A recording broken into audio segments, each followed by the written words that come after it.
السلام علیکم دوستو، کیا حال؟ امید کرتا ہوں خیریت سے ہوں گے، ٹھیک ہوں گے۔ آج جو دو نئی ڈیولپمنٹ سامنے آئی ہیں اس کے اوپر آج بات کریں گے۔ سب سے پہلی جو ہے وہ آئی ایم ایف کے ریلیٹڈ ہے اور دوسری جو ہے وہ الیکشن کے ریلیٹڈ ہے۔ تو پہلی کی طرف چلتے ہیں بنا ٹائم ویسٹ کیے۔ جو پہلی آئی ایم ایف کے ریلیٹڈ ہے وہ یہ ہے کہ آپ کو پتہ ہے کہ پچھلے سال سے ہم آئی ایم ایف کی شرطیں مان رہے ہیں، آئی ایم ایف کے ساتھ ہماری نیگوسیشن چل رہی ہیں، جس کے نتیجے میں ہمیں $1 بلین آئی ایم ایف سے ملنا تھا۔ تو اس کی طرف سے ایک اچھی خبر ہے کہ آئی ایم ایف کے ریلیٹڈ جو ہمیں جو بڑی دو شرائط تھیں ان میں سے ایک پہلی شرط جو تھی وہ یہ تھی کہ ہمیں 3 دوست ہمارے کو ایسے ہونے چاہیے، کسی ایک دوست سے مل جائیں یا کوئی 3 دوست ہوں جو ہمیں $3 بلین دیں، یعنی کہ کوئی سعودی سے مل جائے یا دبئی سے مل جائے یا چائنا سے مل جائے۔ تو آئی ایم ایف کہتا تھا پہلے $3 بلین کہیں سے ارینج کرو، پھر ہم آپ کو $1 بلین دیں گے۔ تو وہ جو کہتے تھے پہلے ہم آئی ایم ایف سے $1 بلین لیں تو پھر ہم آپ کی مدد کریں گے۔ تو ہمیں ابھی جو ہے نا ایک دوست ممالک نے یہ ابھی اناؤنس نہیں ہوا، شاید سعودی عربیہ ہی ہے، انہوں نے اناؤنس کیا کہ $2 بلین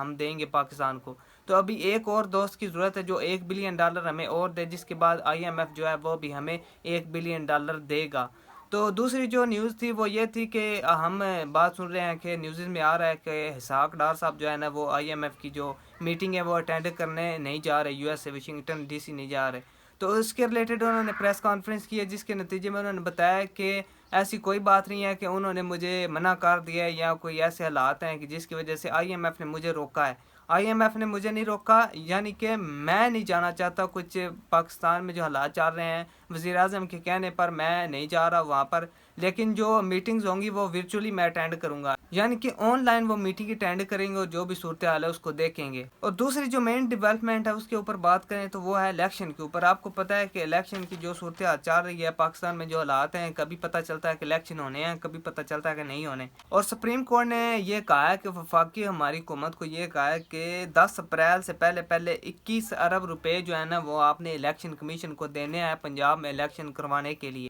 اور الیکشن کمیشن کو بھی یہ بتایا کہ اگر 10 اپریل کے بعد یعنی 11 اپریل کو آپ نے جو بھی صورتحال ہے اس سے آپ نے ہمیں بتانا ہے، یعنی کہ الیکشن کمیشن نے 11 اپریل کو ساری صورتحال کے بارے میں سپریم کورٹ کو بتانا ہے کہ کیا گورنمنٹ نے 21 ارب روپے دیے ہیں پنجاب میں الیکشن کے لیے یا نہیں دیے۔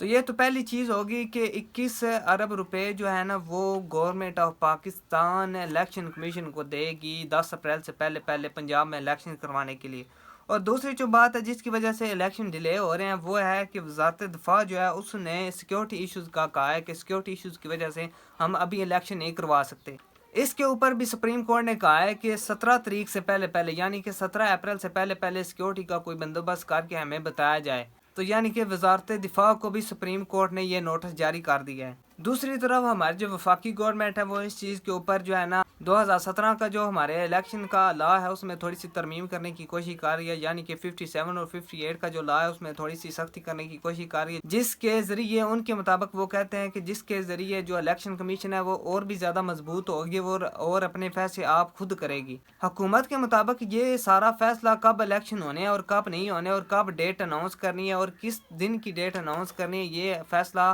الیکشن کمیشن کر سکتی ہے۔ تو سب کو پتہ ہے کہ الیکشن کی جو ذمہ داری ہے وہ الیکشن کمیشن کی ہوتی ہے، الیکشن کمیشن نے ہی ڈیٹ اناؤنس کرنی ہوتی ہے۔ کوئی بھی نہیں کہتا کہ میں نے ڈیٹ اناؤنس کرنی ہے یا آپ لوگوں نے اناؤنس کرنی ہے، یہ تو الیکشن کمیشن نے اناؤنس کرنی ہے۔ لیکن اگر الیکشن کمیشن اپنا کام ٹھیک طریقے سے نہیں کرتی، جو بھی پاکستان کا قانون ہے اس کے مطابق الیکشن کمیشن اپنا کام نہیں کرتی، تو ظاہر سی بات ہے سپریم کورٹ کو بیچ میں انٹرفیئرنس کرنا پڑے گا۔ سپریم کورٹ کا کام ہی یہی ہوتا ہے کہ جو قانون آپ لوگوں نے بنائے ہوئے ہیں اس کے اوپر اگر کوئی امر درآمد نہیں ہوتا ٹھیک سے، تو سپریم کورٹ یہ ذمہ داری اپنے ذمہ لیتی ہے کہ جو بھی قانون کی خلاف ورزی ہو رہی ہے اس کے اوپر عمل درآمد کیا جائے